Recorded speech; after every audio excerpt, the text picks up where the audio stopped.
Thank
you.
சொன்னார்கள் வீடு வந்து வெற்றியோடு வீடு சேரும் பொழுது தாசியுடைய கண்பட்டால் தைரியம் குறைந்து போகும், தேசியுடைய கண்பட்டால் வீரம் குறைந்து போகும் என்பதற்காக டிஸ்டி இறக்கி தெருவில் ஊத்திட்டேன். வாங்கண்ணா, இனி உங்களுக்கு எந்த ஒரு கண்ணும் பட்டிருக்காது. அரண்மனைக்கு உள்ள போலாம், வாங்கண்ணா.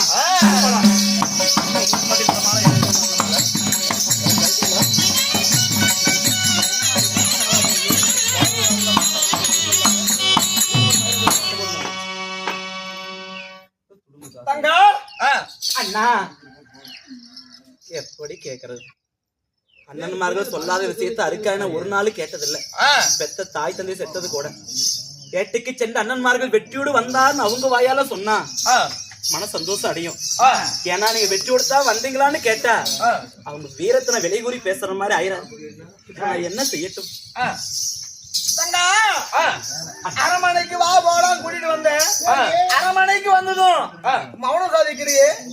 வேட்டைக்கு சென்றவர்கள் வெட்டி வெட்டி வந்தாங்களா இல்ல தோல்வி அடைந்து வந்தாங்களா மனதே சந்தேகம். அம்மா சரியாக கண்டு விட்டீர்கள்.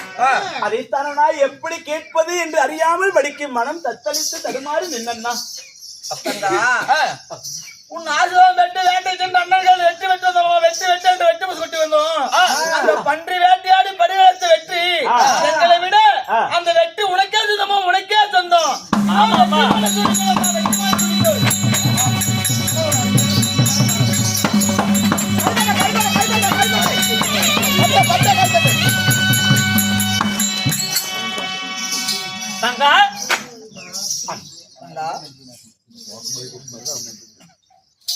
அண்ணா, எனக்கு சந்தேகம்.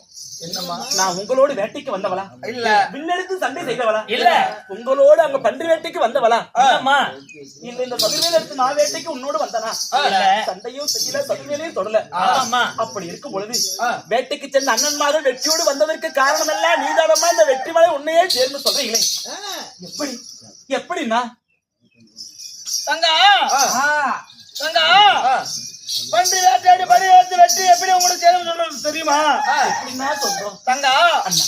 நாங்க பன்றி வேட்டைக்கு போகும் பொழுது நீ என்ன சொன்ன? அண்ணா பன்றி வேட்டைக்கு போவதெல்லாம் சரியண்ணா, எங்க மூலிநாய் இருக்குது. இந்த மூலிநாய் துணை கூட்டி நீங்க சமர்க்க போனீங்கன்னா இந்த மூலிநாய் துணை கொண்டு நீங்க பன்றி வேட்டையெல்லாம் சொன்னா இல்லவா? அதுக்கு சின்ன என்ன சொன்னா, இந்த மூலிநாய் சண்டை கூட்டிட்டு போனா மூலிநாய் வந்து என்ன பண்ணும், சொட்ட நாய் வந்து என்ன செய்யும், சமர்ப்பது என்ன செய்யும் சொல்ல பாக்கலாம் சொன்னாருன்னு சொல்லி மூலிநாயை கூட்டிட்டு போக மாட்டேங்க. அந்த பன்றி வெட்டி எதனால வெற்றி பெற்றீங்க? பன்றி வேட்டை வெற்றியாடுறதுக்கு நீ அனுப்பின மூலிநாய் தான் பன்றியா நீங்க வேட்டையாடு. என்ன ஆச்சரியமா பேசுறீங்க? நான் வேட்ட நாய் வேண்டும் என்று சொன்னதற்கு மூலிநாயை பிடித்தரும் போது எட்டானம் மலைமரத்து இளைஞங்க சின்ன இந்த மூலிநாய் சண்டைக்கு வந்து எதற்கு உதவ போகுது, பிடிச்சுக்கிட்டு மூலிகிறேன் அப்படின்னு நான் கோச்சிக்கிட்டாரு. உடனே அந்த நாய்க்கும் ஒரு கோபம் பாருங்க. என்ன இந்த மூலிநாய் சொல்லிட்டாரு, மூலையை போய் படுத்துக்கிச்சு. நான் எங்க அண்ணன் கிட்ட சொல்லி சமாதானப்படுத்துறேன். அண்ணா, நான் தெய்வ சக்தி கொண்டவர், மதுக்கரை செல்லியவன் பெரியாண்டி அருள் பெற்றவர். நான் சொன்னா நல்லபடியா நடக்கும். இன்னைக்கு இந்த மூலிநாயை பிடிச்சிட்டு போங்க, உங்களுக்கு வெற்றி உண்டாகும் நான் சொன்னேன்.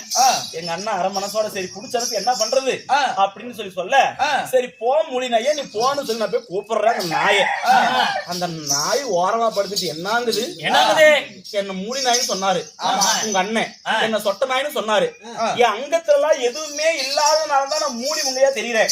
அதனால மூலின்னு சொன்னதுனால என் காதுக்கு முருகு பண்ணி போட சொல்லு.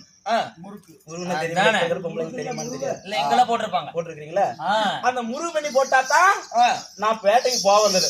என் உடம்பெல்லாம் சொட்டை இதெல்லாம் இருக்கிறதுனால தானே சொட்ட நாய் சொல்றீங்க. இந்த சொட்டையெல்லாம் மறைக்கிறதுக்கு உடம்புக்கு சொக்கா தைச்சு போட சொல்லு. அந்த சொட்டையெல்லாம் மறைஞ்சதுக்கு அப்புறம் யாராவது என்ன சொட்ட நாய் சொல்லுவாங்களா? அப்படின்னா சொக்கா தைச்சு போடுன்னு அந்த நாய் மூளையை படுத்திக்கிட்டு கோவம். எத்தனை சொன்னாலும் அந்த நாய் போக மாட்டேங்குது. அப்புறம் நான் என்ன சொன்ன அண்ணன் கிட்ட சொல்லி சொக்காவும் முருகு செஞ்சு போட்டு அந்த கோவத்தை அடக்கி வேட்டைக்கு கூட்டிட்டு போனாங்க. அப்படிப்பட்ட நாயாலத்தான் வெற்றின்னு சொல்றீங்களே, எப்படின்னா என்னன்னா அந்த நாயினால் எப்படி நாம் வெற்றி அடைந்தோம் என்று சொல்லுங்க. அது எப்படி தெரியுமா? பன்றி வேட்டைக்கு செல்லும் பொழுது என்ன நடந்தது? என்ன நடந்தது? பொன்னிவள நாட்டிலே ஒரு 2 காலும் மேல் நாட்டிலே 2 காலும் வைத்து பன்றி ஓடியதா? ஓடியது. ஆ. பன்றி வேகமாக ஓடியது. அங்கார கோபம் கொண்டு சதுர வேலை எடுத்துக்கொண்டு புறப்பட்டேன். அப்பொழுது மேல் நாட்டிலே 2 காலும் நம்முடைய பொன்னிவள நாட்டிலே 2 காலும் வைத்திருந்தது. 2 காலும் அந்த பக்கம் சற்று போயிருச்சுன்னா பன்றி நமக்கு சொந்தம் இல்லாத போயிருமே. 2 காலும் மேல் நாட்டிலே வைத்து விட்டா பன்றி நமக்கு சொந்தம் கிடையாது. வேட்டையாடுவதற்கு நமக்கு உரிமை கிடையாது. அப்பொழுது நீ அனுப்பிய மூளை நாய் என்ன செய்தது தெரியுமா? அந்த பின்னங்காலை பிடித்து வாயிலை கவ்வி தர தர தர வென்று பொன்னிவள நாட்டிலே இருந்தது. அப்படி இழுத்த உடனே எனது வலது வீசி முகத்தில் பட்டார் என்று அடித்தது. எடுத்தேன் சதிர்வேலை பன்றியின் மீது.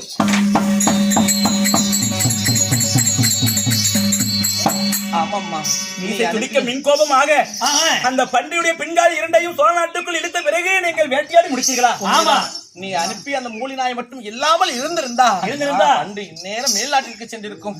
பன்றி வேட்டையானது வெற்றி பெறாமல் போயிருக்குமே தங்கா. ஆனந்த சந்தோஷம் அடைந்தேன் அண்ணா. அதனால் தான் கூறினோம், வெற்றி எல்லாம் உன்னையே சார்ந்தது.